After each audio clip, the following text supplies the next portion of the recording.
welcome all the participants. Now we are more than 30 participants, and Dr. Nataraj, Dr. Upinder Dhar, Dr. R.P. Singh, Dr. A.C. Joshi, and everyone. And today we have the very relevant topic for today: this relevance of servant leadership during and post COVID-19. And before we start with this topic, I request Anita Madam to formally welcome all the dignitaries available as a guest speaker and a speaker. Over to Anita. Thank you, Mr. Saxena.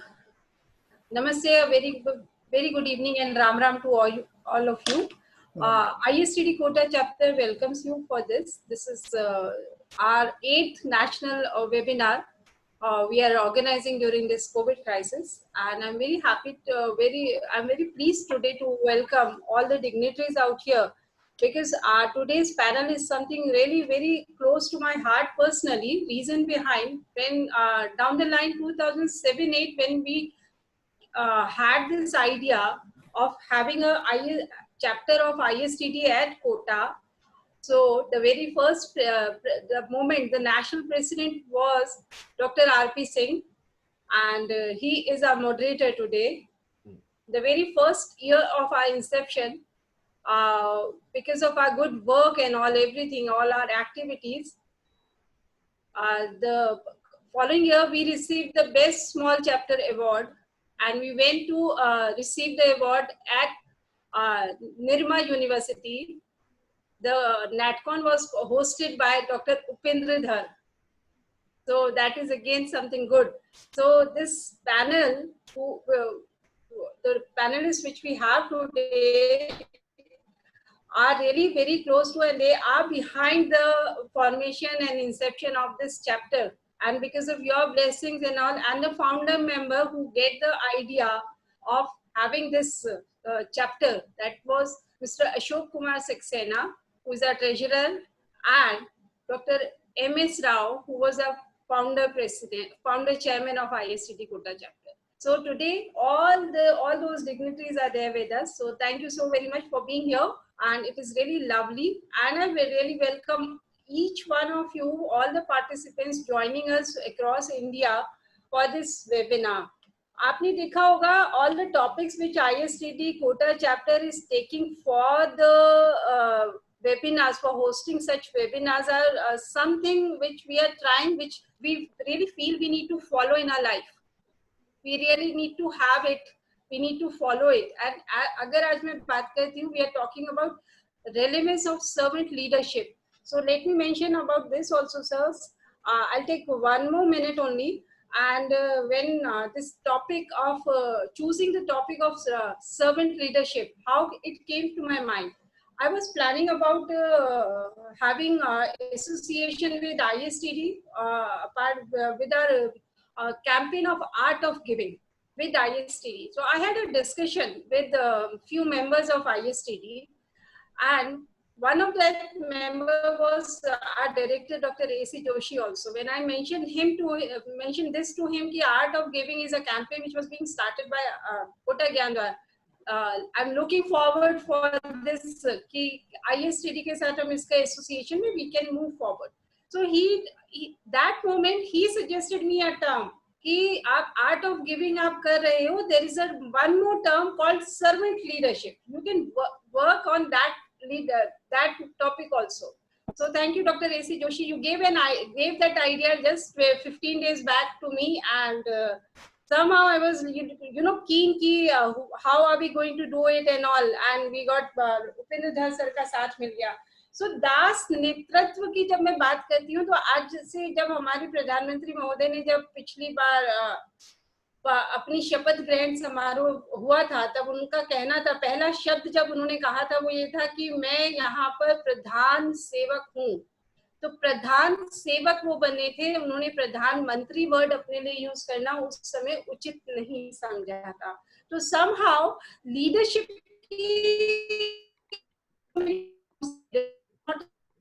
expert on this, and I'm not a very good orator, but we are definitely going to, got into the new avenues of servant leadership. So I connected with that leadership, which our Prime Minister also mentioned, that he is a Pradhan Sevak. तो ये चीज बहुत अच्छी है. The leadership with having this quality of serving, क्योंकि लोगों के साथ सर्विस करने आज के प्रेजेंट कॉन्टेक्स्ट में, अगर हम पर्टिकुलरली ISTD के भी कॉन्टेक्स्ट में हम इसको जोड़ते हैं, तो मुझे लगता है कि ISTD is really in need of having this commitment at every level, that we should serve with our society, we should lead our society with servant leadership approach. So I'm very much sure next 90 minutes are going to be very wonderful and very enlightening for you, because we have variety of panelists with us. तो जिनका परिचय अब आपको मिलेगा, and ये नए नाम नहीं है जिनके परिचय की आपको आवश्यकता है, because we get audience just because of your name, sir. So this is really good. So I'm very glad that you are here with us, and I welcome each one of you, and I'm assuring you, you are going to have a wonderful time with us. We are going to have question and answer session also, so you all are free to put your questions in our Q&A box, and every question will be taken up by us. Thank you so very much, Mr. Saxena. Thank you very much, Anita ji, for your starting comments. Now, I will request Nataraj Ray sir for his inaugural session, but before that, I would like to introduce Dr. Ray. Although everybody is well known with Dr. Ray, but even then, I would like to have a brief introduction about Dr. Nataraj is on this webinar. We welcome you, sir. And Dr. A is having PG Diploma in IR, Industrial Relations and Personal Management, Diploma in Training and Development of ISTD. He is a law graduate with doctorate degree with him. He started his career in '84 as management trainee in the corporate sector. He has over 2 decades of work experience in training and development, management teaching, industrial training, human resource management, etc., etc. Dr. A is holding the position of National President from May 19 onwards. His association with ISTD is spread over more than decades. Prior to this, he was National Vice President of ISTD, Regional Vice President East, Secretary and Chairman, ISTD Kolkata Chapter, and National Council member. He also functioned as member of many important committees of ISTD at national and regional level. In one way, he can be termed as a true ISTDian, and he has risen through his rank and file from ISTD holding chapters, state, regional, and national level positions. He is known for his down-to-earth attitude in whatever position held by him. He is closely associated with CII, NHRD, NIPM, and is already Secretary of NIPM Kolkata chapter as on date. Presently, he is working with US-based organization at Kolkata and responsible for the entire gamut of operations of the company in India in the field of HR, legal, IR, and admin. So we welcome you, sir, and I invite Dr. Ray for the inaugural remarks. Over to Dr. Ray. Good evening, Ashok ji. Thank you very much, Anita ji. I pray to God you be a Pradhan Sevak of ISTD and continue as ISTD Sevak many years. Not a 1 year, you continue many years ISTD Sevak, because many times there is no Sevak. So I pray to God you continue as a Sevak, ISTD Sevak, not other Sevak, ISTD Sevak. Good evening, ladies and gentlemen, and my dear past president. हमारे साथ में RP Singh साहब है, उपेंद्र दौर साहब भी है, हमारे साथ में भानुएश साहब भी है, and other president of Emeritus, chairman and secretary of the ISTD and ISTD friends. I have seen many NC members also attended the thing, and also we have with us our ISTD national office team, AC Joshi sir, Joshi ji, and also Gurvinder ji with us for today's webinar. And then this webinar is a wonderful session, because Upinder Dar sahab hai and moderator RP Singh sahab bhi hai. They are very eloquent speaker, and they are also know the leadership style and development. That after the COVID and uncertain time, ISTD across the country, every chapter is doing many webinars, and Kota is one of the leading part. They are doing 8-9 webinars last 3-4 months. All are very relevant webinars, and some of the international webinars also they have done. Thank you, Anita ji and your team, and also Kota chapter for this leading part to connect people or connect ISTD across the country. Today, the topic is very relevant topic for the ISTD. the relevance of servant leadership during and post COVID-19 19 pandemic. When we have studying the MBA and others, we have find that a lot of leaderships are there: autocratic, benevolent, charismatic, and now is another leadership I have seen, though it is there, servant leaderships, that I wish to learn all these things from Upinder Das sir, and how it is works and how it is activated in this regard. So lastly, I can take the liberty to tell everybody the ISTD is doing a wonderful job last couple of years or couple of months, and everybody are connected, and every chapter is doing a very good webinar across the country. Thank you once again. Thank you the ISTD members, NC member, past president and chairman who have participated this session, and the thank you very much to ISTD national team also for support all the chapter. National team has support all the chapter relevant and relentlessly to make the success of webinar, and also the team of the ISTD which is doing this wonderful job, and Vanita ji and their team, and across the country, all the chapters, all the region also doing wonderful job. I thank you once again for this wonderful session. I will not take much time because I want to know more the RP Singh Saab and Upinder Das Saab for this today's leadership styles and others. Thank you once again, and thank you very much Kota chapter for this wonderful arranging for this wonderful session. Thank you very much, and Anita ji, thank you. Thank you very much, sir. Thank you very much for your noble remarks. Before I invite Dr. RP Singh for his comments, I would like to introduce him in brief, very brief. I know Dr. RP Singh since very long, and he is a well-known personality for commanding HR professionals in large scale industries in public and in private sector. And I know him as the general manager and head of HR at JK Cement in Rajasthan from June 4 to August 15. And he was also heading at that time the regional training center, which was established by World Bank in association with all the cement plants. And this was established for the overall development of cement industries. He is also having the work experience as corporate HRD at Hindustan Zinc Limited with Vedanta Group. And his last assignment was President Corporate Affairs. Presently, Dr. Singh is having his own consultancy based at Udaipur and Delhi and Bombay. He is CEO and Managing Director of the consultancy HR Solutions Private Limited. I'm very much thankful to Dr. RP Singh that he visited Kota and we conceptualized how that Kota chapter came in existence because of him only. He was very instrumental. At that time, he was heading the ISTD national office, and he put up the proposal. He said we must have the 25 members, but we could do more than 100 members at once. Then Kota chapter was incorporated by him. Thank you very much, Dr. Saab, and I welcome you and I invite you for your message.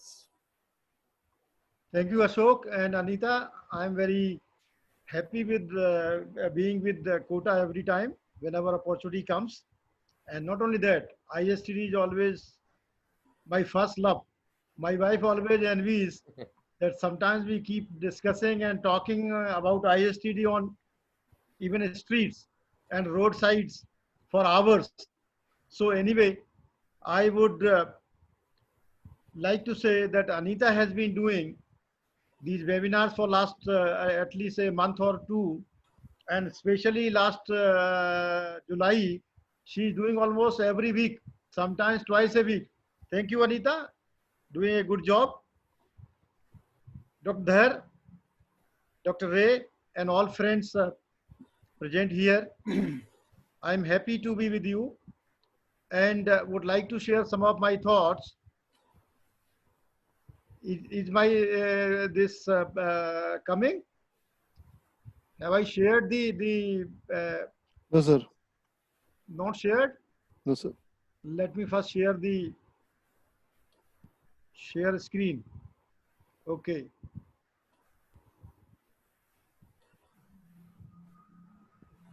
Is it shared now? Yes, sir, but not the PPT. We can see your screen, but not the slide. PPT is not coming. No, sir.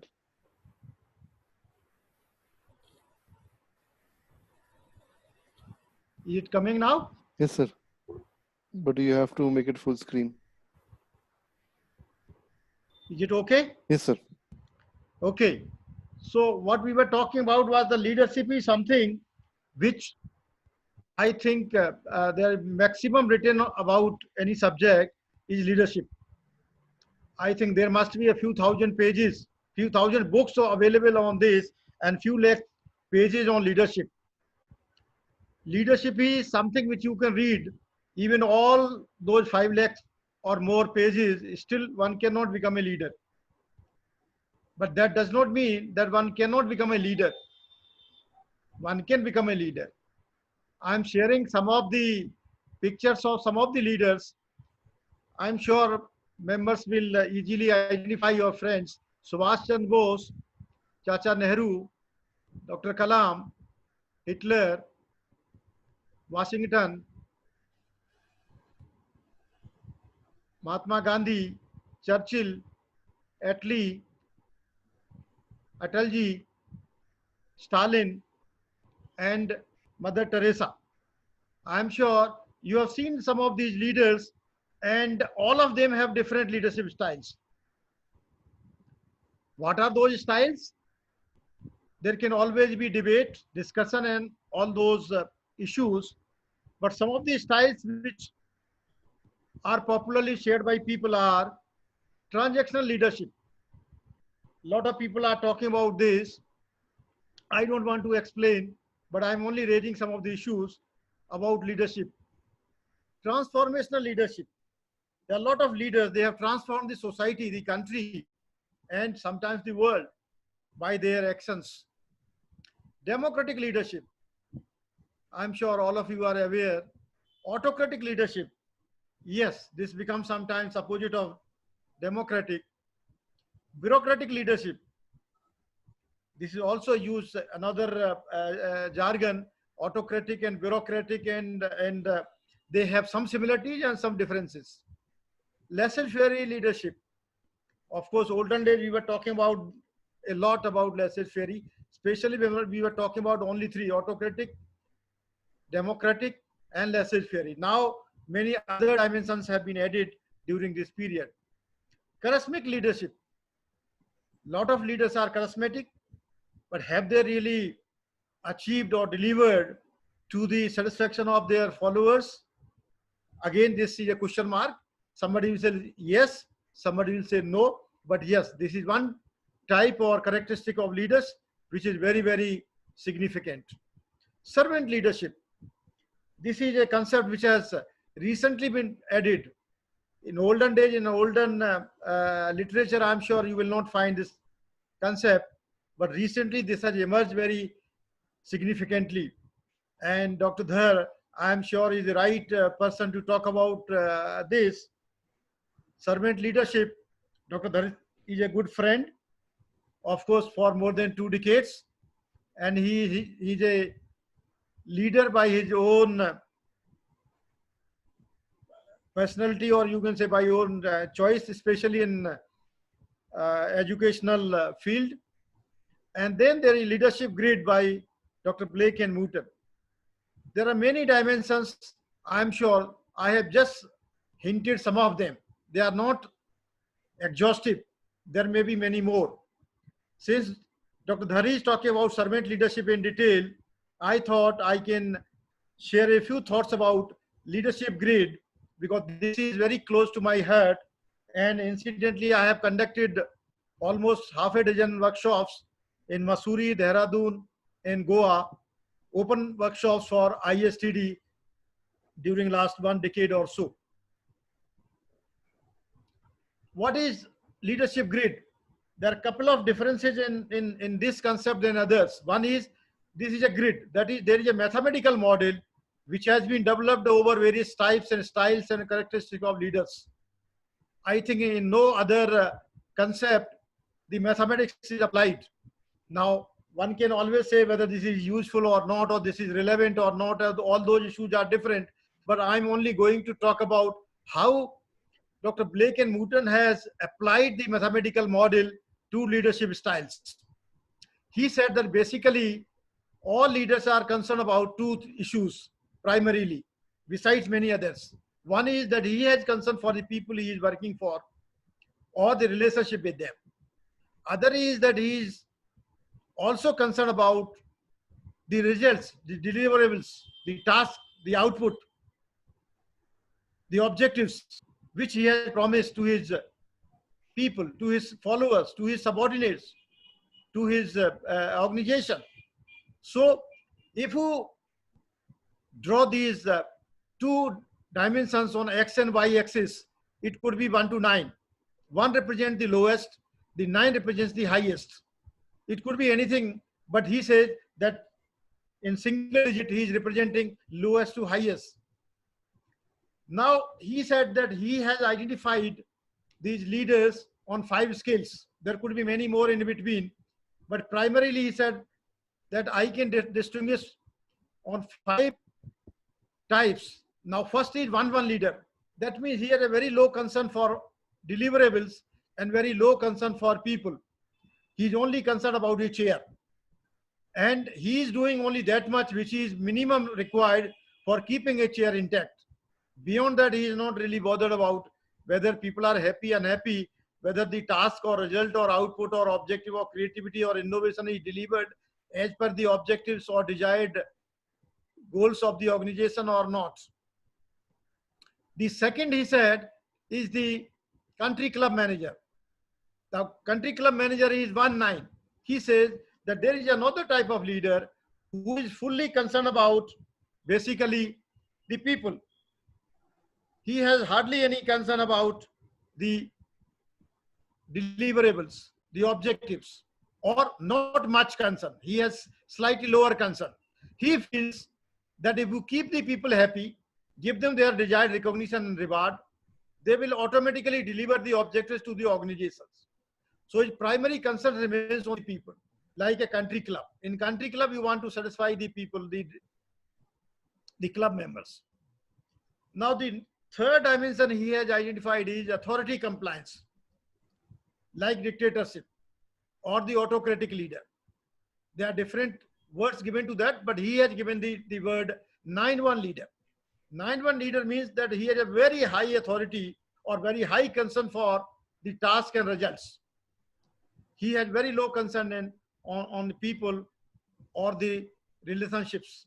He feels that people are coming in the organizations for work and they are supposed to deliver. I'm not here to really help keep people happy. My job is to see that objectives are delivered. So if you keep people tight, give them tight targets, stress targets, train them well, I'm sure they will be able to deliver, or they have no choice but to deliver. And happiness, I am not bothered about much.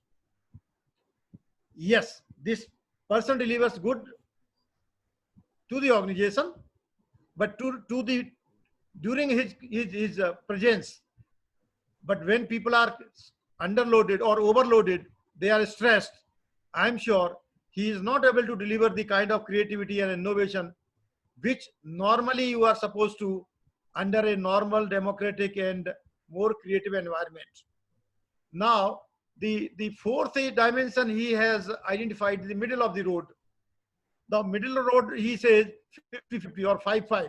That means this person has some concern for people, a reasonably moderate concern about the task. So he tries to balance between the people's concern and the task concern. So that means he's compromising on both.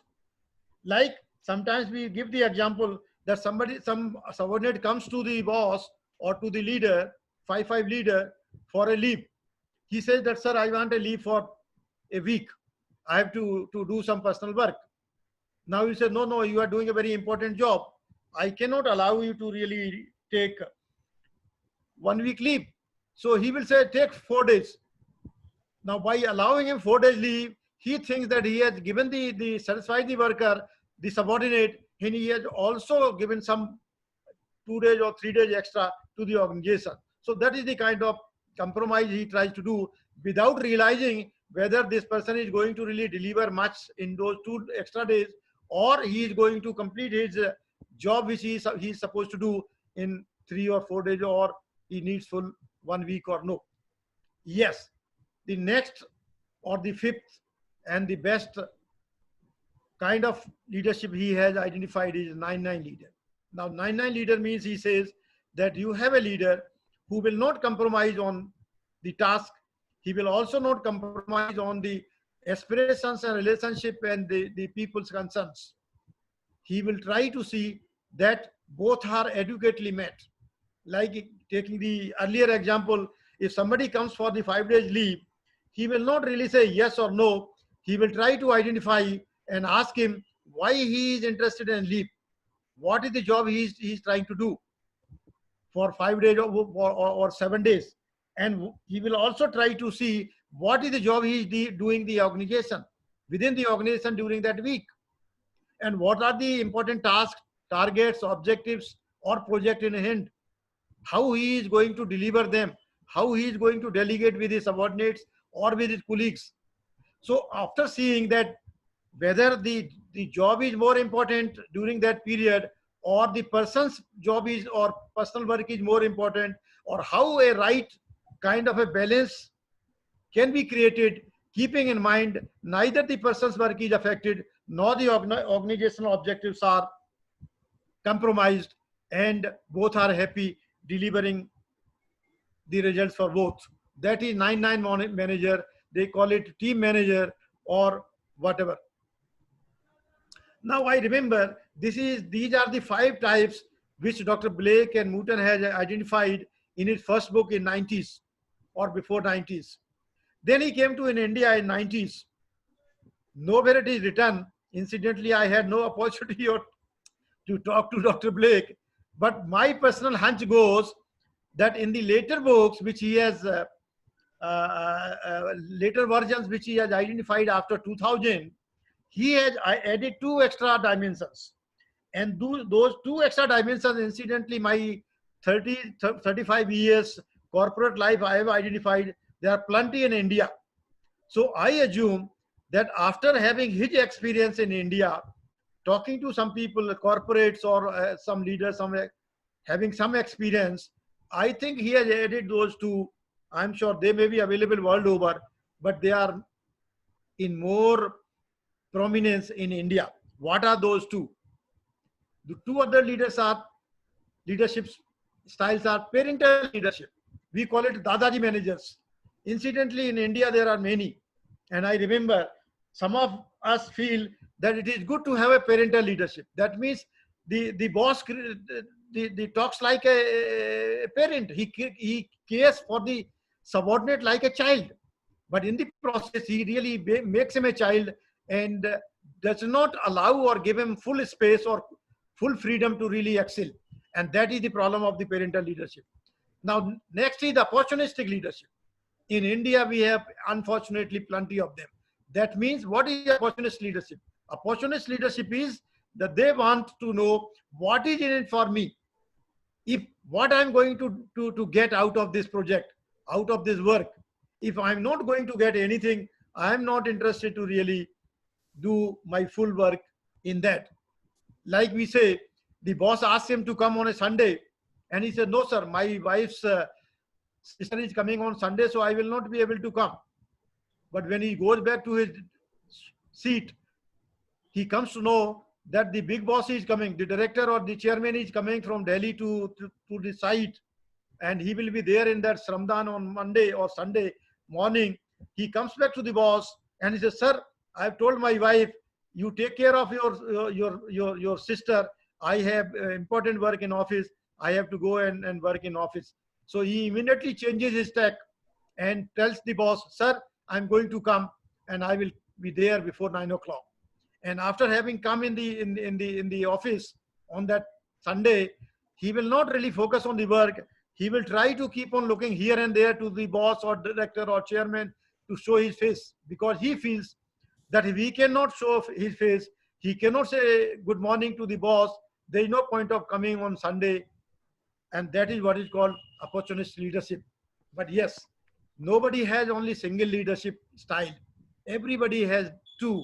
That means that everybody has the dominant style and the backup style. Dominant is something which is always normally used, and backup is which is used under pressure, sparingly or sometimes. Everybody has that. 9-1 can also become 5-5, or 5-5 can also become 1-1, or 9-1 can also become 1-9 under certain circumstances, under certain pressures, under certain situations. Well, friends, I am not really going to talk much on this. I have Dr. Dhari waiting. I am just saying that there are certain traits which are identified by many people that they are supposed to be in most leaders, but they are not exhaustive again. There are many more relied or required for a good leader, servant leader, or the democratic leader or charismatic leader, but some qualities are important to deliver on the cherished goals, objectives, and deliverables. Thank you very much. Over to you, Anita and Ashok. Thank you very much, Doctor. You have very much enlightened on this subject. I now request Neeta Madam. So you take over and introduce our keynote speaker, Dr. Udesh Thank you, Kohli. Mr. Saxena. Thank you, Mr. Saxena. So, Dr. Singh, it was really an insightful presentation. Thank you for your contribution. So, let me have a privilege of inviting our keynote speaker. So, Dr. Upinder Dhar is a Vice Chancellor of Shri Vaishnav Vidyapeeth, Indore. Earlier, he was a Group Additional Vice Chancellor and Pro-Vice Chancellor Academics, MIT University, Noida. Founder Vice Chancellor of J.K. Lakshmipat University, Director Institute of Management and Dean, Faculty of Management and Dean, Faculty of Doctoral Studies and Research, Nirma University, Ahmedabad, Director of Prestige Institute of Management and Research, Indore, Professor of Management at NITIE, Mumbai, and he's a reader at IMS DAVB, Indore. He has successfully conducted more than 650 management and faculty development programs for the executives of major business houses and faculty members of academic institutions, respectively. He has also been a guest faculty of IIM Calcutta, Indore, Trichy, and Roorkee. Besides undertaking consultancy and assignments, he has co-authored and authored more than 700 publications, and 36 scholars have already been awarded PhD under his supervision by various universities. A fellow, Dr. Dhar is a fellow of ISTD and a strong proponent of case studies. Dr. Dhar was conferred with Ravi J. Matai National Fellow Award by AIMS in 2018, and he has been in the panel of reviewers of many international journals and International Journal of Training and Development, Human Resource International Journal of Global Business and Technology. He has also been on the panel of experts maintained by NAC and NBA Bangalore, ICSSR New Delhi, and SFUS Hyderabad. He was a president of Indian Science Congress Association in 2007-8, Indian Society for Training and Development in 2008 and 9, and Association of Indian Management Schools. Dr. Dhar was awarded Commonwealth Fellowship twice to present his papers at the South Asian Management Forums and in Bhutan and Lahore University of Management Science at Lahore. He was invited by the American Society of Engineering Management as resource person for case matters during its international annual conference held at Minnesota in 2013. He had an opportunity to visit Ivy League of institutions at like Harvard Business School, MIT Sloan School of Management, and Yale University School of Management. He has also visited across 18 countries for professional and academic interests. He has been a very high-power expert committee constituted by MHRD, UGC, AICTE, and Honorable Governor of Uttar Pradesh. Currently, he is a member of Standing Committee of Specification of Degrees. He has degrees under Section 22 of the UGC Act. He has also been the resource person in the leadership of academics programs sponsored by MHRD, organized by IIT Roorkee and BHU Varanasi. So this is what I am still making it short because there are so many things which I am supposed to mention, but I'm not taking much time on this. And over to you, sir. We are definitely going to define and relearn what exactly is servant leadership during this and during and post COVID crisis. Over to you, Upinder Jha, sir. Thank you. Thank you very much. Can this PPT be seen? In the downside, you can find share screen. Should I again share the screen? In the green, you will Yes, find sir. share screen.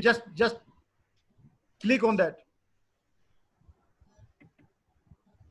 It is in green color, sir. Share your screen.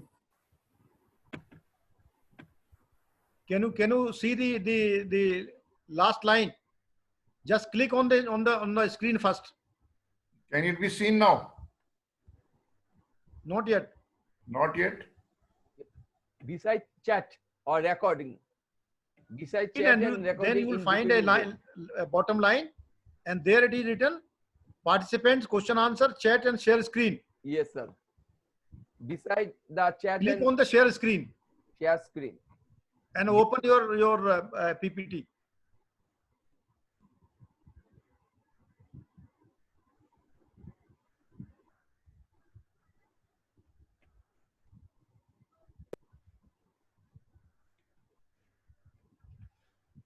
Yeah. Can you see it now? Not yet, sir.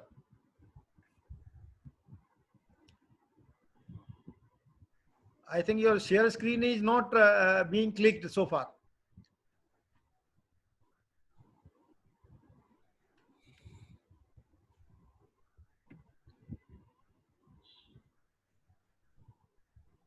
Not yet.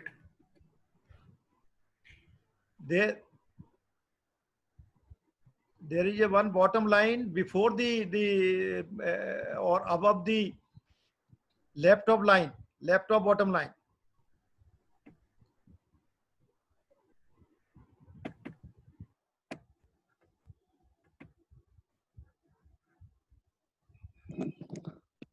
Sir, okay, we can see now. You can see it now? Yes, sir. Sir, Just a minute. Let me make it full screen. yes, sir. Okay. Can it be seen? Yes, sir. Okay. See, first of all, very good evening to everybody. Our National President, Natarajan ji, Anita ji, Kota Chapter Chairperson, Ashok Saxena ji, my old friend and colleague, RP Saxena ji, RP Singh, and all others who have joined this webinar. In fact, it's always a pleasure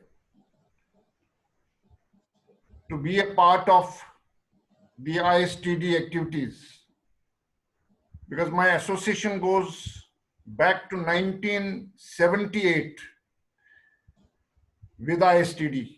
That time ISTD was only 8 years old when I got associated with ISTD. And as a professional, I have grown along with ISTD. So a lot of credit for my development as a professional goes to Indian Society for Training and Development. RP and I have worked together as a team for a long time, particularly during our tenure when he was national president and I was national vice president with him. And then the next year I took over as national president.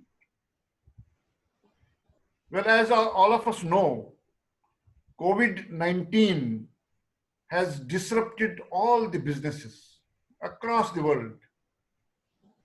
Even education is not an exception. Even education and other sectors are affected. But here what we need to understand is that nature always keeps on giving us signals that we are going wrong somewhere.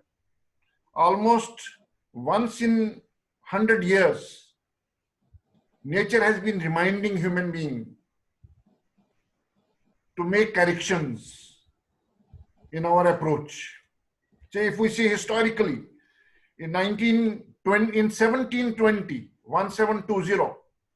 there was epidemic of plague across the world. Millions of people died. In 1820, another 100 years later, 1820, there was epidemic of cholera across the world. Many people, we say millions of people died. Then only 100 years back, that is 1918, 1918 and 1920, about 2 years, 1918 to 1920, there was epidemic or say pandemic of Spanish flu across the world. So barely 100 years back, 500 million people were affected across the world. Out of that, 50 million died. You see, now December 2019 onwards, 2019 onwards, we are experiencing this pandemic of COVID-19. It's again a reminder to all of us that we are going wrong somewhere. See, the sufferer is human being. Plants are not suffering due to COVID. Animals are not suffering due to COVID. We are suffering because we have damaged the environment the most. We, the human beings, have damaged and harmed the environment the most. So it is a signal from nature that we need to make corrections in our approach to life. We need to see what is right and what is wrong in terms of sustaining the nature, the environment.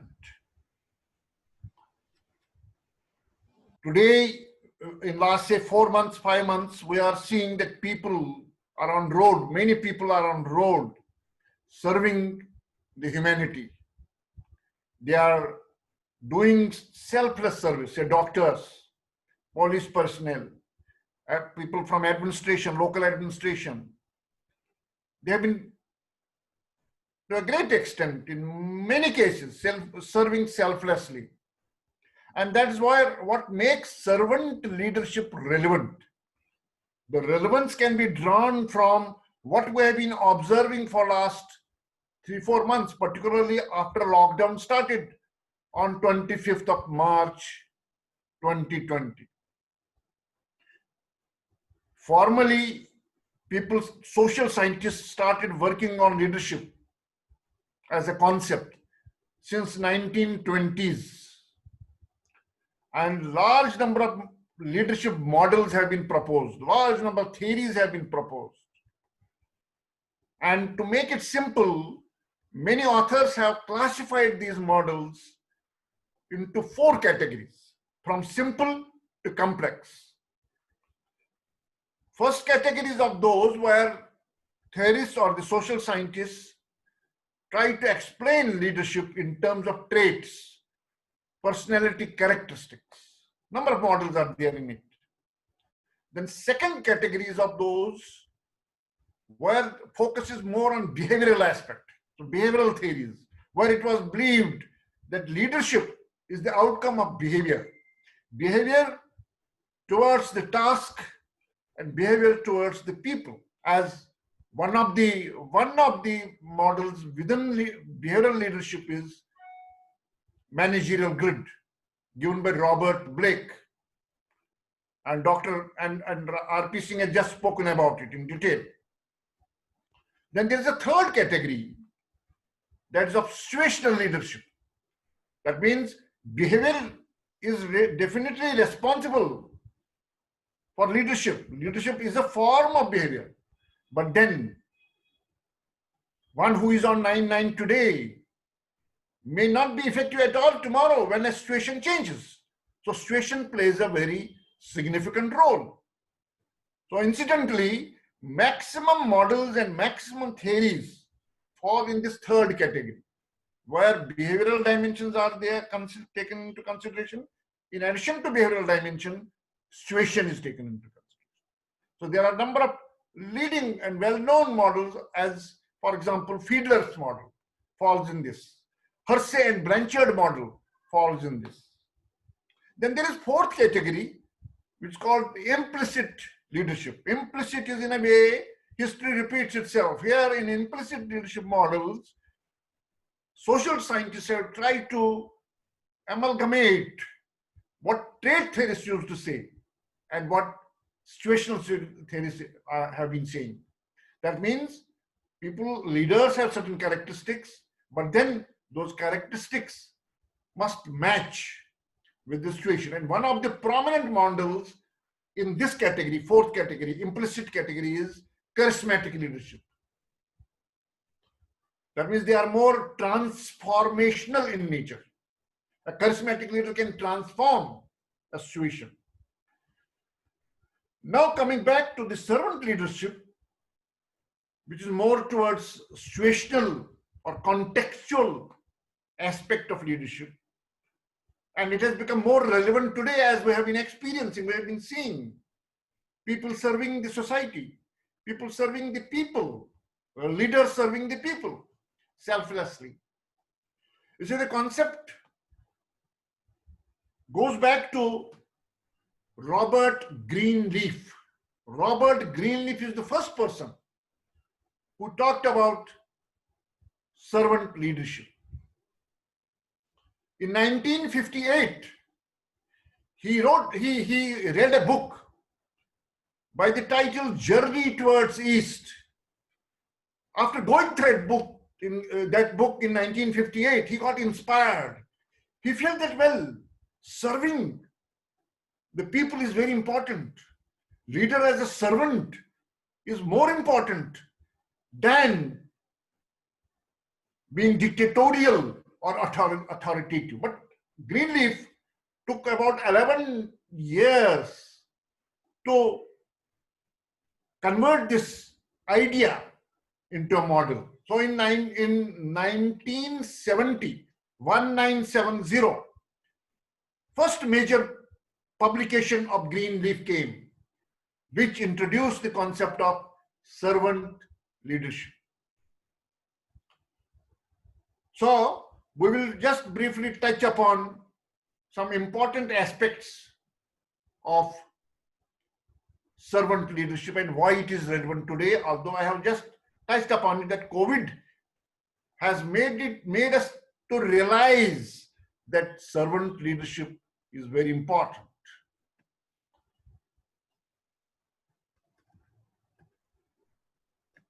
Leadership research has examined various avenues for understanding leadership, including trait approach, contingency leadership. Contingency leadership refers to situational leadership styles, then style approach, team leadership, and flexible leadership. R.P. Singh has just touched upon team leadership. See, in managerial grid, 9-9 is team leadership.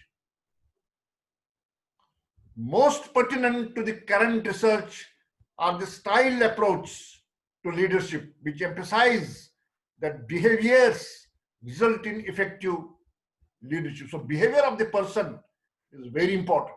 Behavior of the leader is very important. These approaches to leadership suggest that leaders can learn and apply various behaviors to influence organizational outcomes. So learning is at the center. You see, what are we doing right now? You must have experienced in the last 4 months. What are we doing sitting at home? Learning.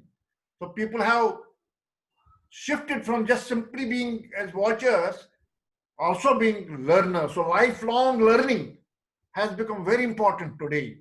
And we are doing that. In the organizational context, a leader needs to learn continuously and at the same time provide the leadership to the followers. Employees function at optimal levels under servant leadership because this leadership style centers on optimizing the strengths of individuals rather than critical evaluation. See, here it is very important point. If we talk about the behavioral leadership theories or models, when work was done in 1940s and 50s in the Ohio State University and University of Michigan, the focus was on the dimensions, behavioral dimensions. As R.P. Singh also showed in the grid, that on one dimension we have concern for people, on the other dimension concern for task. See, concern for people is different.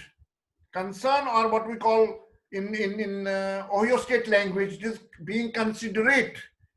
Being considerate is different, because it is not only in the organizational context. Here the focus is on individual, the person, serving the people, serving the person as an individual, in the case of servant leadership. Studies have consistently shown that servant leadership is conducive to an employee-friendly job environment characterized by a high level of concern for others and a genuine motivation to help the customer. See here, if we won't say customer, we can see what has been happening during lockdown. People on road, what we generally say, COVID warriors. What have COVID warriors been doing? They are trying to be friendly with people, trying to serve them selflessly and motivate them to stay at home, stay safe. Servant leadership fosters a service climate and a collaborative environment that nurtures employee creativity and innovation. Servant leadership can provide the organization with opportunities to develop a competitive advantage in the marketplace. Servant leadership is fundamentally different from other employee-oriented leadership styles, such as transformational leadership or considerate leadership. See, in considerate leadership, we are considerate with an intention that, well, we are considerate so that objectives of the organization are fulfilled. That stands, but at the same time, focus is on the person, follower as an individual, as a human being. In the case of servant leadership, although these styles appear kinder to the employee, that is the considerate, transformational, the leader tends to be very considerate and kinder to the employee. The aim of the leader is motivating the employee to engage in actions that help the organization achieve its objectives. Servant leaders believe that serving the needs of their followers is the leader's top priority. This is the difference. Here comes the difference. You see, in employee-centered leadership, in transformational leadership, in other models, focuses on being kinder to the employee, so that the aim of the leader, in that case, the aim of the leader is to motivate employees, to engage employees in actions that help the organization achieve its objectives. Whereas in servant leadership, the leader believes that serving the needs of their followers is the leader's top priority. So need of this follower is in the center. So for example, if I'm engaging my employee at job, a servant leader will try to take care of his family at the same time, or try to take care of the employee's personal needs at the same time. That is where servant leadership becomes different from the other styles and other approach of leadership. The theory behind servant leadership is that such leadership helps to create a positive work environment in which employees develop the feelings of attachment and loyalty to the organization. See, this is important. So loyalty to the organization emerges, which may not necessarily happen in the case of other approach, but in servant leadership, it does happen. So servant leadership has a positive effect, positive impact on procedural justice perceptions and organizational citizenship behavior. This is what we observing in the last 4 months. Organizational citizenship behavior. So the government departments, the local administration is taking care of the citizenship of the people, taking care of their personal needs, encouraging people to stay at home, stay safe.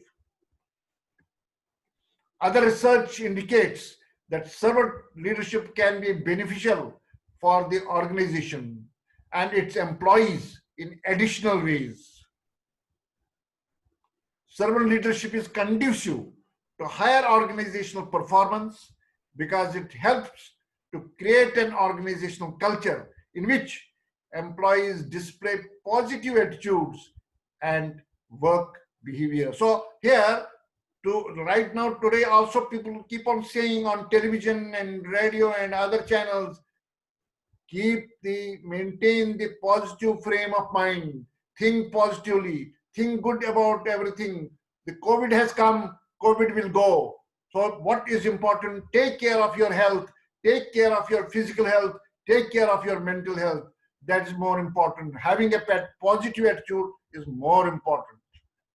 Servant leadership can be differentiated from other leadership styles because of servant leaders' deeply held values of equality, honesty, and integrity. Today, when our COVID warriors are serving the society, serving the people on road, they are not discriminating. Everybody is treated equally. There is a sense of honesty and integrity. It is not that a rich person is to be treated differently and a poor person is to be treated differently.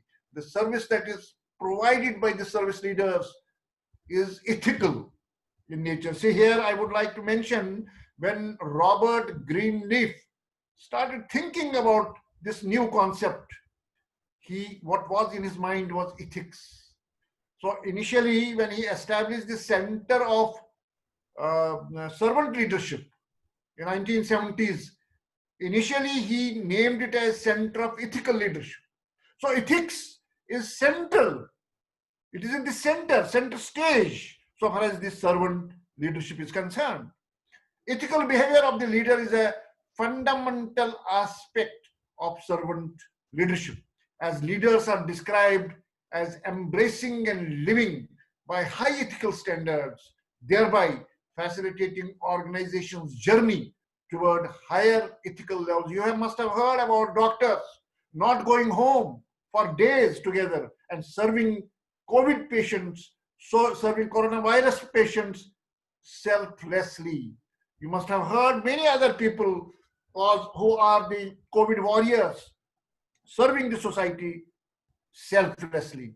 So that commitment towards the society is very important when we talk about servant leadership. So ethics is in the center of service leadership. Ethical level is a sequential hierarchy that reflects the organization's progressive ethical implementation and commitment to ethics. Leaders using a considerate style of leadership create an environment of psychological support and friendliness by listening and responding to employee feedback. Incorporate suggestions in decision making. So this I'm talking about considerate style. They collaborate and provide necessary resources which lead to enhanced employee morale and satisfaction. But it's also associated with decreased performance. Say, R.P. Singh talked about club kind of where we have 1-9. So country club styles of leadership. There it has been seen that, well, relationship grows, but at the same time, sometimes there is decreased performance. Transformational leadership values followers and can increase performance by articulating a vision, providing an appropriate role model, fostering the acceptance of group goals, giving individualized support and intellectual stimulation, and expressing high performance expectations. That's what happens in the case of transformational leadership. Transformational leaders care about subordinates, but the essential objective remains to achieve organizational objectives. So focus is at the organizational objectives. Whereas now, after talking about considerate leadership, or say then transformational leaders, servant leaders, however, place the needs of followers above their own and focus on helping them to achieve success. There lies the difference. So in the case of transformational leader models, in the case of even behavioral models, ultimately it is the objective of the organization which is focused at. But in the case of servant leadership, needs of the followers are given focus. Assuming that if needs of the followers are taken care of, needs of the organization will automatically be taken care of. So that's what we see during COVID-19. We are observing, we are seeing doctors serving people, serving the needs of the people, treating them, and in the process, many doctors themselves got infected. Even some doctors died.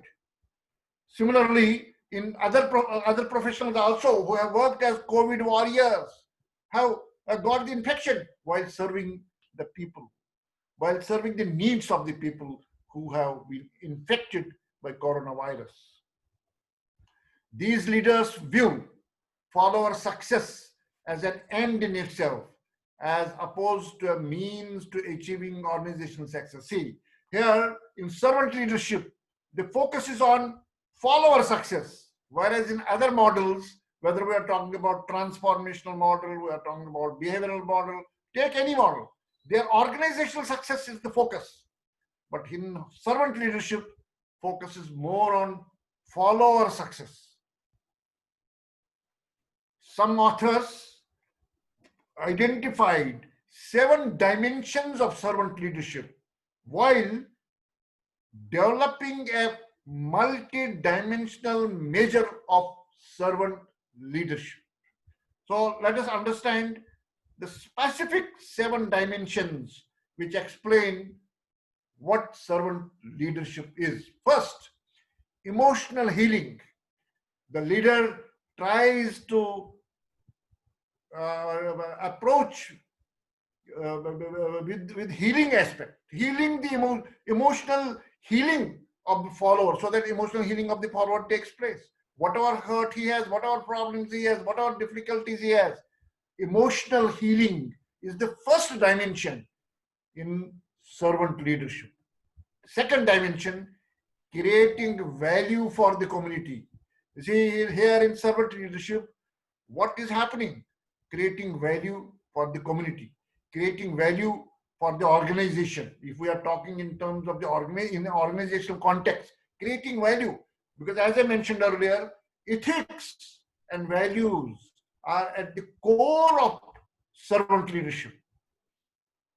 Third dimension, conceptual skills. That is, and for example, one of the very strong conceptual skills is vision, envisioning the future, envisioning what is going to happen. Say, for example, today, our leaders are envisioning what will happen post-COVID-19.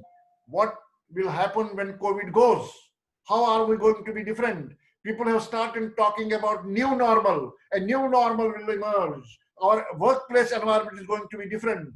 We are going to work, many of us are going to continue working from home. So things are going to change. So when we are envisioning, when we are able to look ahead of times, that's a conceptual skill. So conceptual skills is another dimension of servant leadership.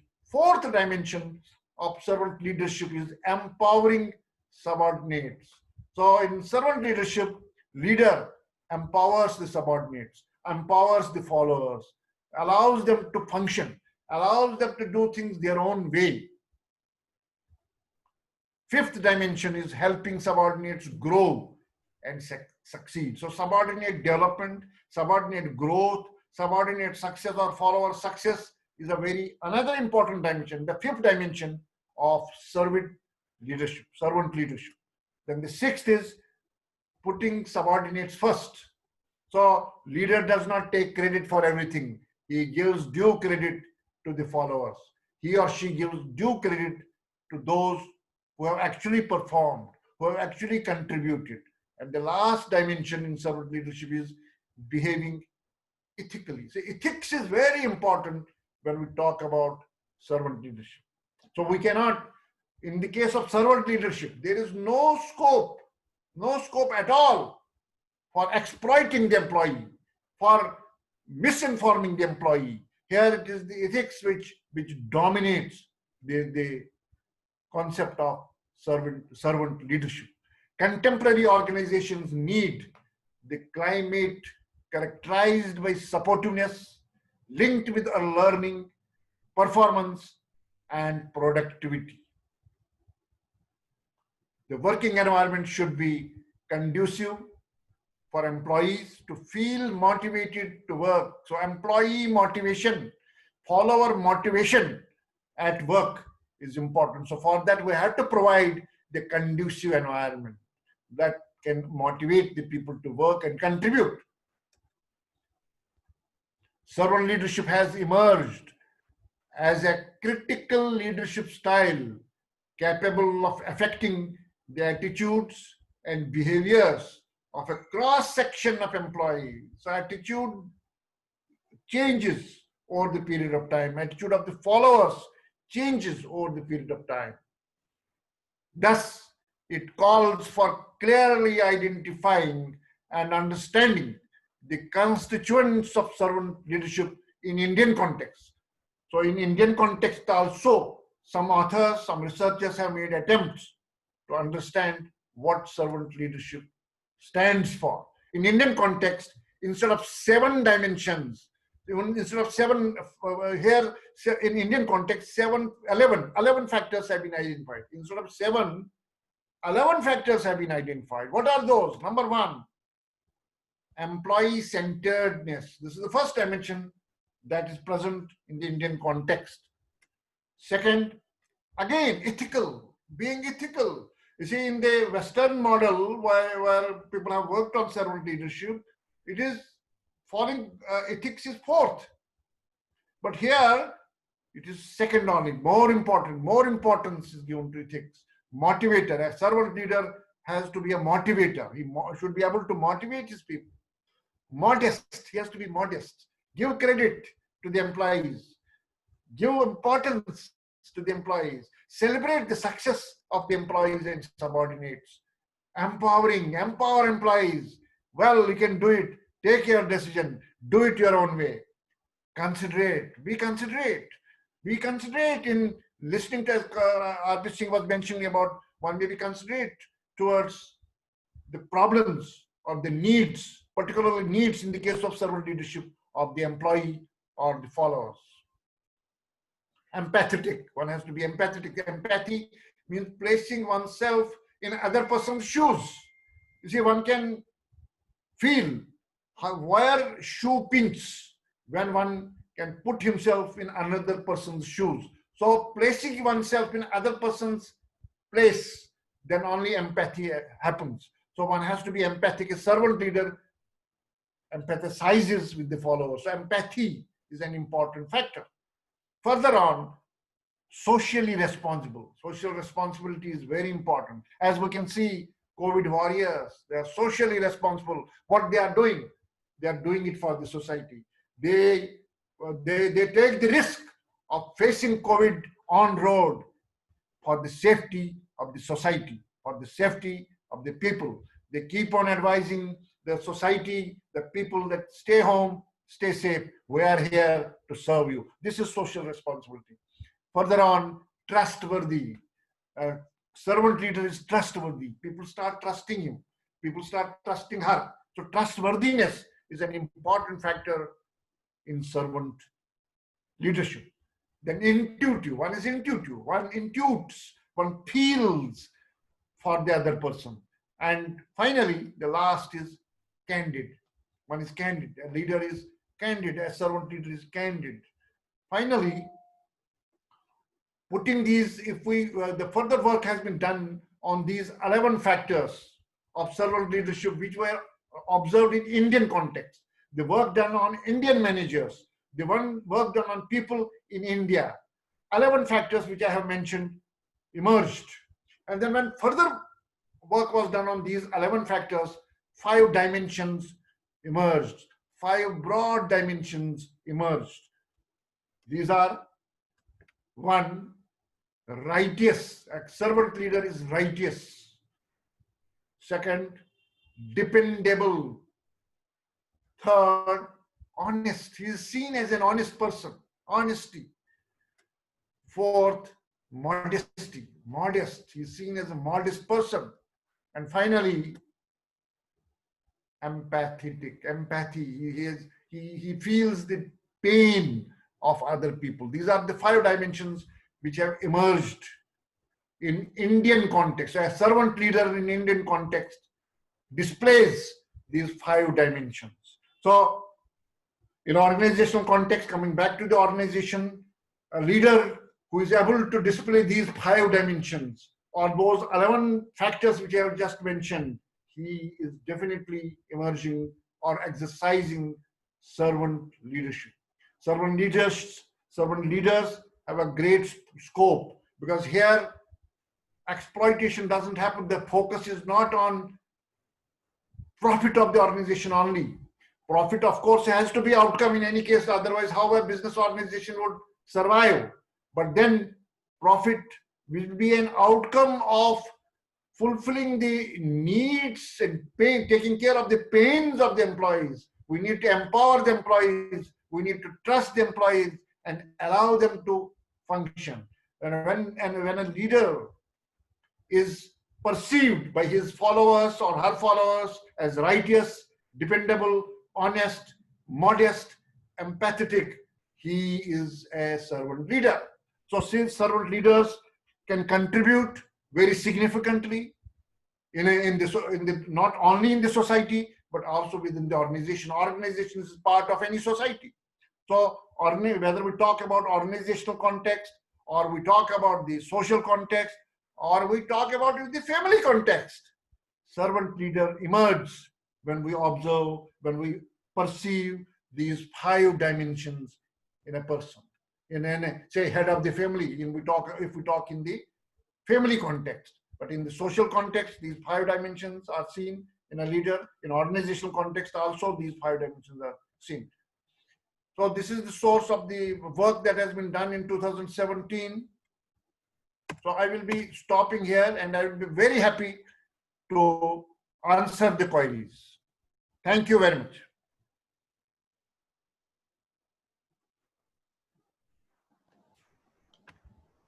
Yes, over to you, please. Thank you so much, sir. Wonderful session. And as of now, we have a question from Dr. T.K. Mandal. The question is, sir, it is believed that servant leadership is more appropriate for social and political organization due to an overemphasis on people's interest and thereby being close to parental style. In a business organization where profits are single motive for survival of both the organizations and people, servant leadership may not be sustainable. So your comments, sir, please. Yeah, he's asking for your comments. Now the situation is changing. If we focus at the COVID-19, COVID-19 has disrupted everything across the world. What we have been doing pre-COVID is changing now. What we have been thinking pre-COVID is changing now. Things are changing. And when normalcy returns, see, COVID has come, COVID will go. But when normalcy returns, it is envisioned that the workplace is going to be different.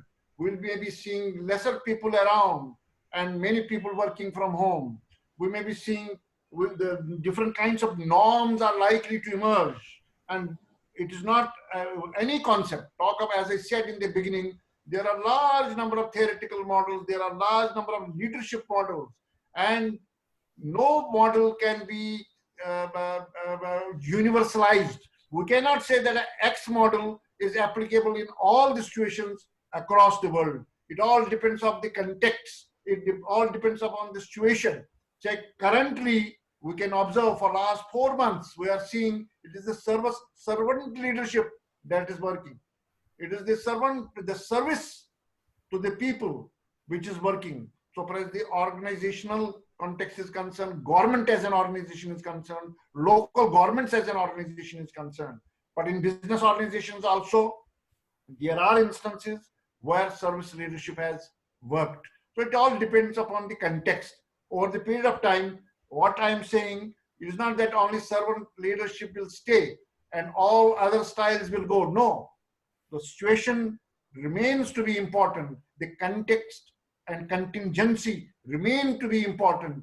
So servant leadership is also one of the models which may emerge to be very effective in certain contexts and certain situations. Sir, there are two more questions by Yeah, C.V. please. Raman. Hello. Yeah, please ask, but louder, please. Am I audible, sir? Yeah, now, yes. Mr. C.V. Ramana from Hyderabad, he wanted to know, sir, that the leadership style, even servant leadership, works on certain contexts and not suitable contexts. So what do you think on that? And secondly, he related this question to the subordinates in government organizations where job security is related with their bosses, and this concept of servant leadership sustainable there or not? Now, again, answer is the same. It is ultimately the context, is again the situation, and in the government institutions also, government organizations also, things are going to change. Norms are going to change. So it is not going to remain the same as it used to be pre-COVID. So all organizations, whether it is government organizations or the public sector organizations or private sector organizations, the context, new context is going to emerge post COVID-19. Number one. Number two, I repeat, it does not mean that service leadership or servant leadership will be applicable in non-context. No, but there will be more instances where we would see that servant leadership emerge, and by taking care of the needs of the employees, needs of the organization will be taken care of. Objectives of the ultimate organization will ultimately the organizational goals will be taken care of. But here what is different in servant leadership is that focus is given on the needs of the employee, which is not so in other models. So this model may be applicable in certain situations, maybe certain government departments, not all government departments. So it all depends on the context. So here is one in the basket of many models of leadership that we have. We have another model which can be used if situation permits. So we have a leader has to work out a match. That is very important. How does leadership effectiveness emerge? One becomes an effective leader if he is able to use the right model for the right situation. So if that match is worked out properly and appropriately by the concerned leader, effectiveness will emerge. So in government organizations also, it is not, we cannot generalize. In certain government departments, it may become relevant. In some government departments, it may not become relevant. It may not be that relevant. So it depends upon the concern. It is left to the wisdom of the leader to decide what style, what approach is applicable in the particular context. Thank you very much. That means it is equally applicable all where in government organizations, depending on the situation. You mean Certainly, to say? yes. I have given examples of government only right now. What is happening during COVID? All government, say local governments, they are serving the society. That is also government. That is not private. So it is applicable depending upon the context. So right now, context is COVID. Context is the crisis. The crisis teaches us many things. We learn. Today we are using technology. Today Many of us are based at different parts of the country, but then we are getting connected. We are getting connected because of the technology. So technology is a great power. It has emerged as a very powerful medium, which is empowering us. It is an enabler to get connected. So in this current times, if we see, look around, it is again, talking about government departments, it is the servant leadership that is functioning. But then that does not mean that in all types of departments, all kinds of organizations will be there. So it will depend upon the context, and wisdom of the leader is very important to see why to use this approach and why not to use this approach. Very true, sir. Sir, there is one more question by D.N. Reddy. He wanted to know that how can you call a leader as servant leader is always considered to be a team partner? That I think he wanted to ask you, the team partner as well as the servant leader also.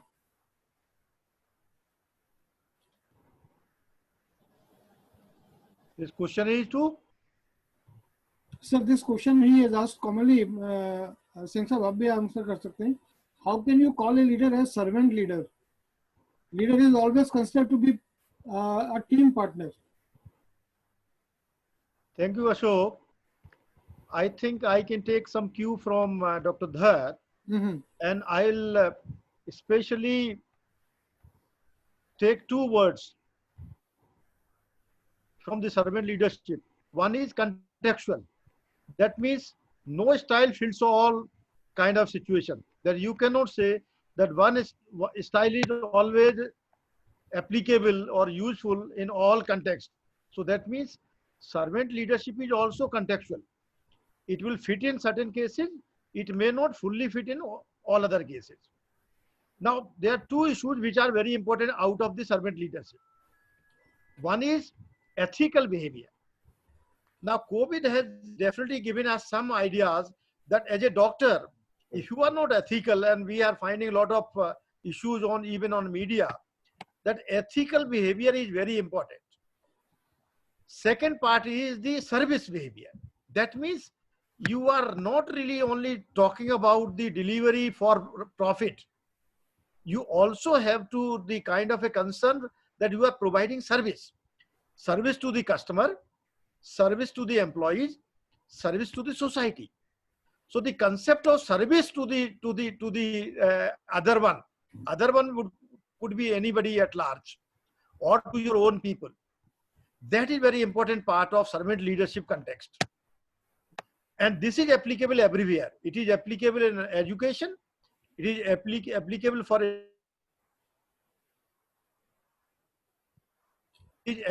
for corporate leader or political leader or any leader for that matter.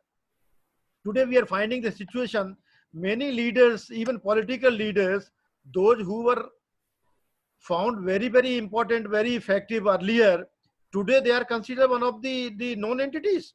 In fact, people are asking, where are you, my dear chief minister or minister or this and that? So that means people are expecting your visibility.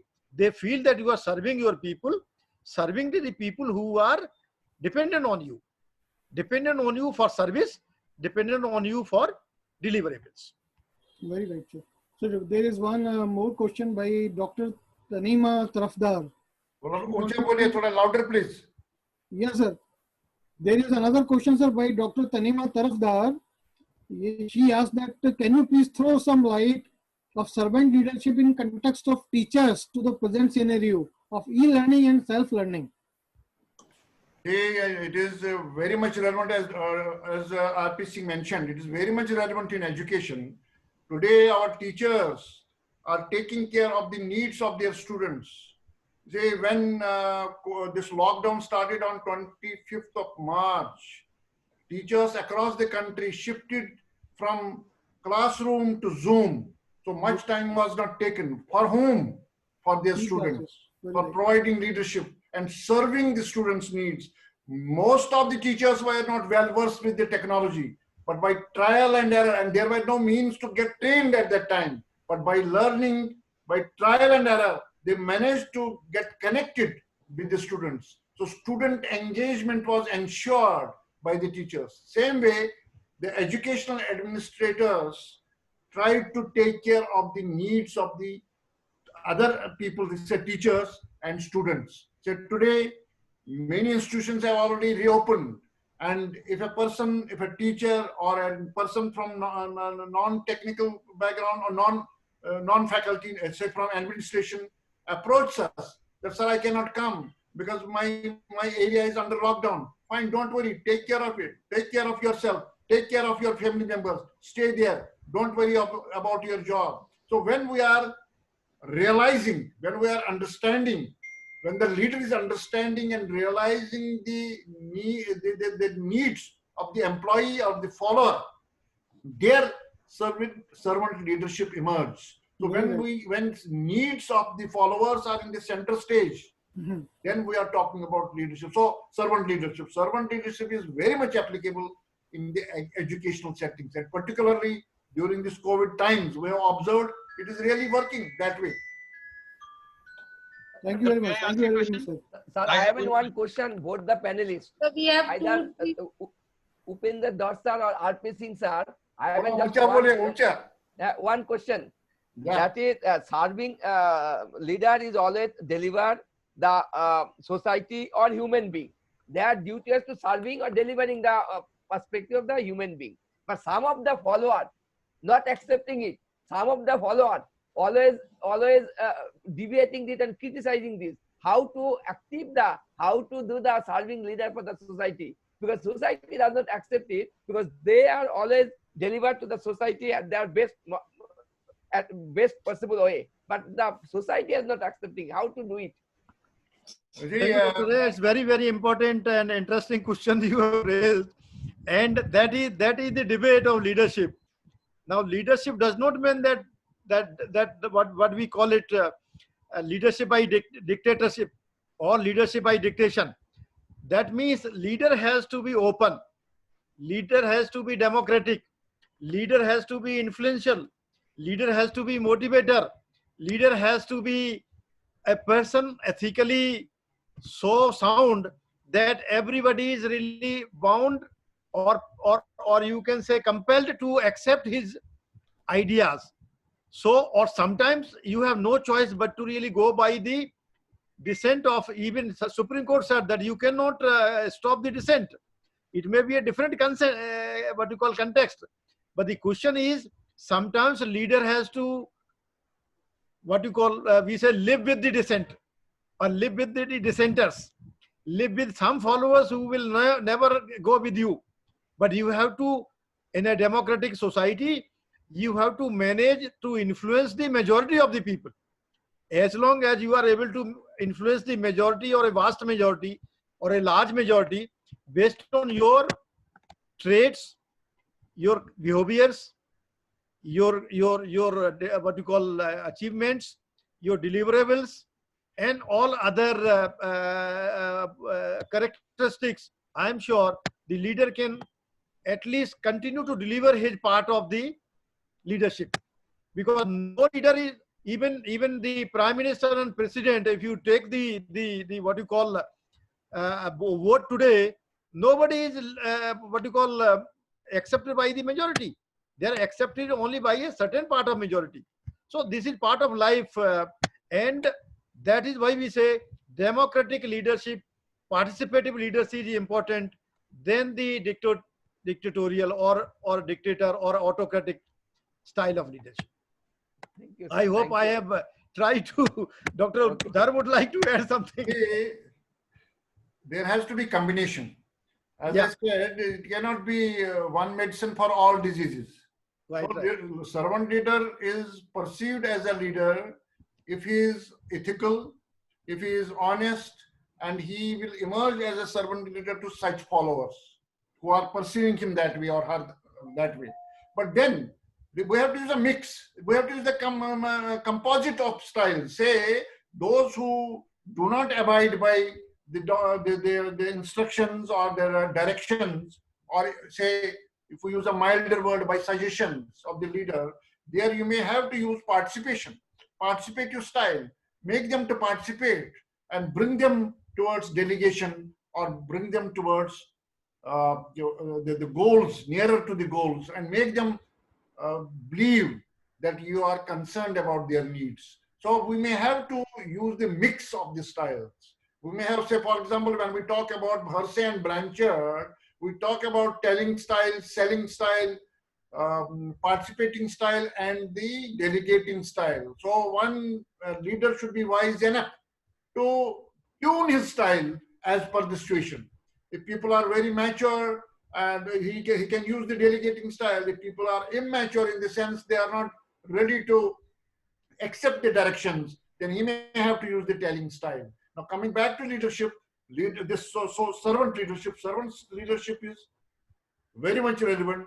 And those for whom servant leadership doesn't work, we may have to use another approach. As R.P. Singhale rightly said, that leader does not mean that it is unanimous, one for everybody following. It doesn't necessarily mean so. So leader has to be wise enough to accept the opposition also and deal with the opposition amicably in a participative way. Make them to participate, make them to realize the difficulties and the challenges and move together. Leader will be effective if he or she is able to take everybody along. That is important. So we have to use the composite or the mix of the styles.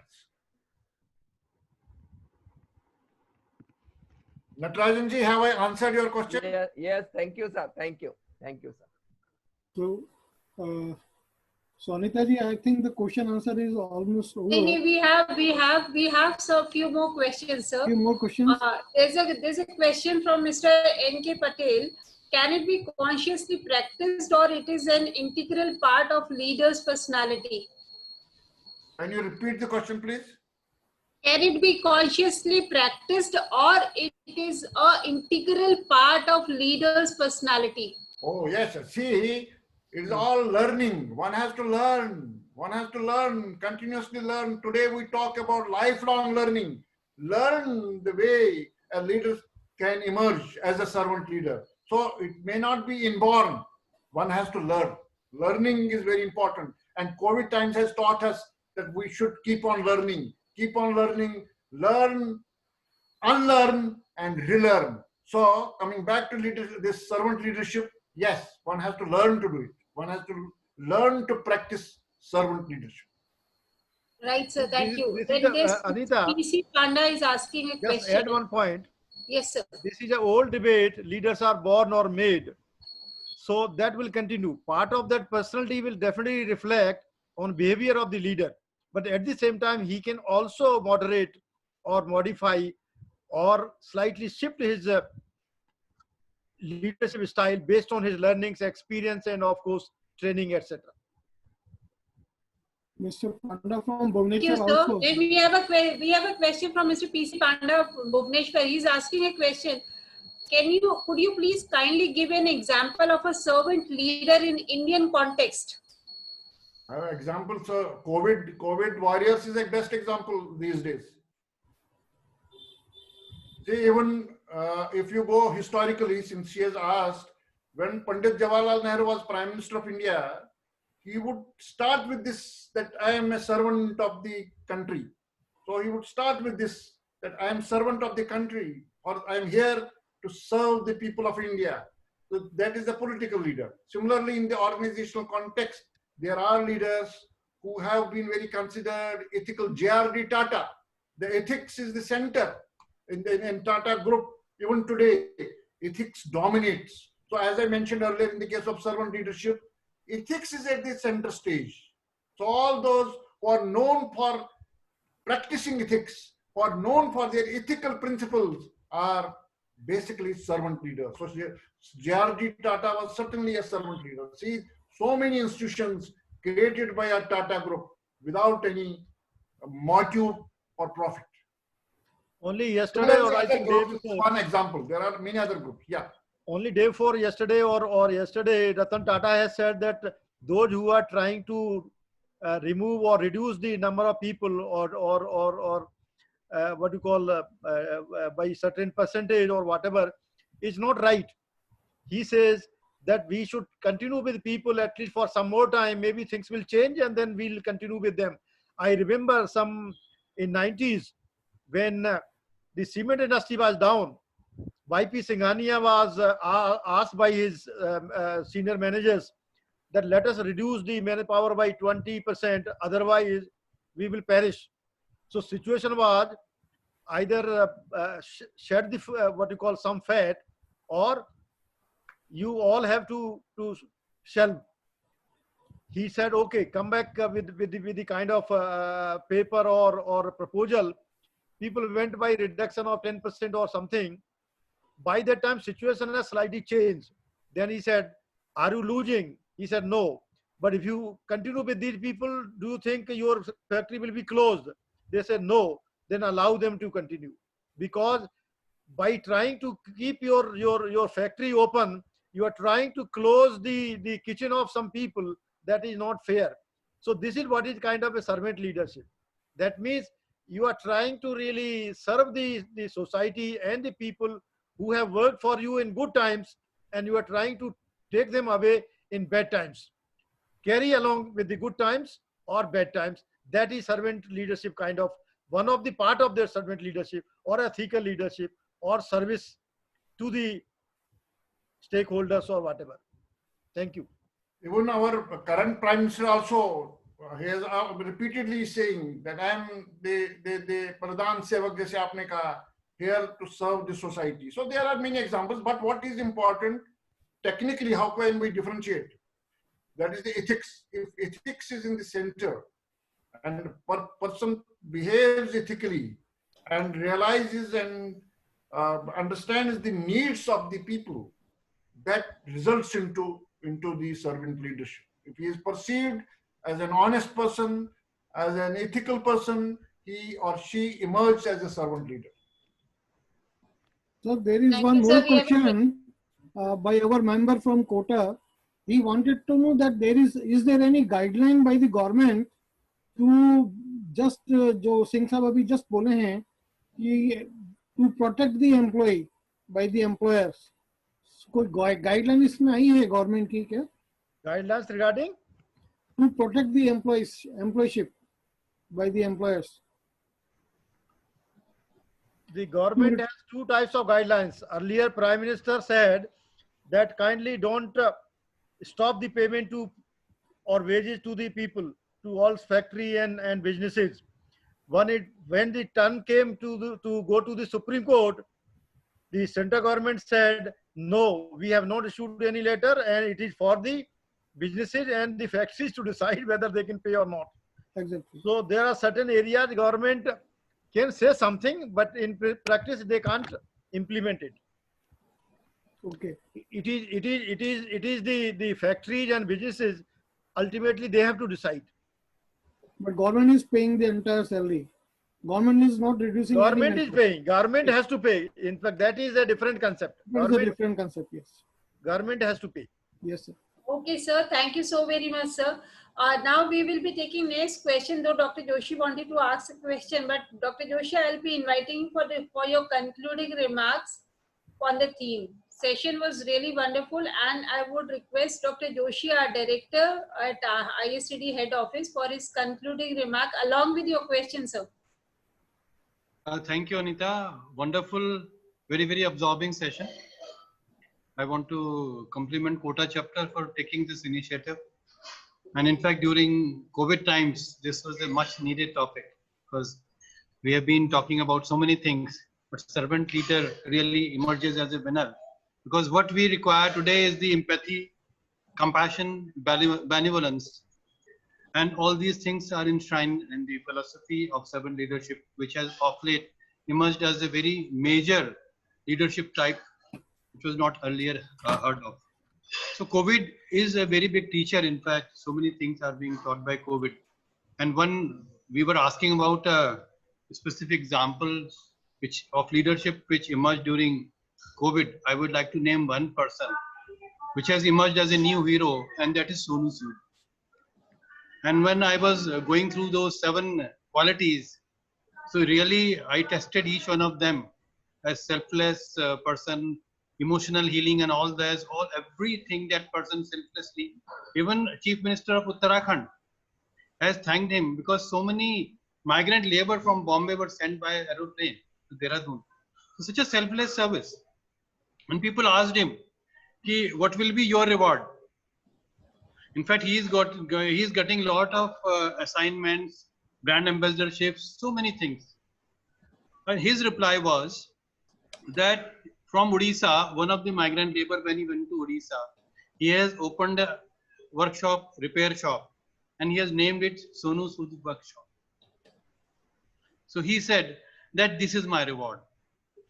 So servant leadership is not for reward, but it is that for self-satisfaction. And the kind of relationship you build. In fact, the question I was asking was that servant leadership encompasses all the whatever types of leaderships we have discussed. It encompasses everything. And corporate today, government will be giving salary to each and every one of us. But so far as the private sector, which is linked to productivity, may really ask that whether we will be able to pay the salary or we have to cut. All those things are there. So my question was that really servant leadership will be able to assist in furthering the profitability of the corporates. Anyway, this is the concluding. There are so many questions which keep coming up. I want to thank everyone who has joined, especially Upinder Dhar Sahab is always he's outstanding, and RP Singh Sahab ka jo black and Murto wala jo grid hai, I remember once he has taken a program in Dehradun, and I had also attended that program, I think 7-8 years ago. So that grid still I remember. I really want to thank him that he has again touched up, and today gelled very well. National President is always there to support all of us. Ashok Saxena ji, thank you very much. And I wish to thank Professor Emeritus Dr. Banwet, who is always there to support us. Dhiran Reddy, Dilip Desai from Baroda, Upadhyay Sahab from Pune, Mr. Manwani, Durgesh Bhatt from Mumbai, Salil Chatterjee from Bhopal. So, and not many others. NC members, past presidents. Anita ke program mein everybody wants to join. And in the entire team of Kota chapter. Everybody has done a wonderful job. All those who have come. And I am there as a support. National office is there as a support. Whosoever wants to do these programs, you are always there. Our president is always there. So thank you very much. And thanks everybody.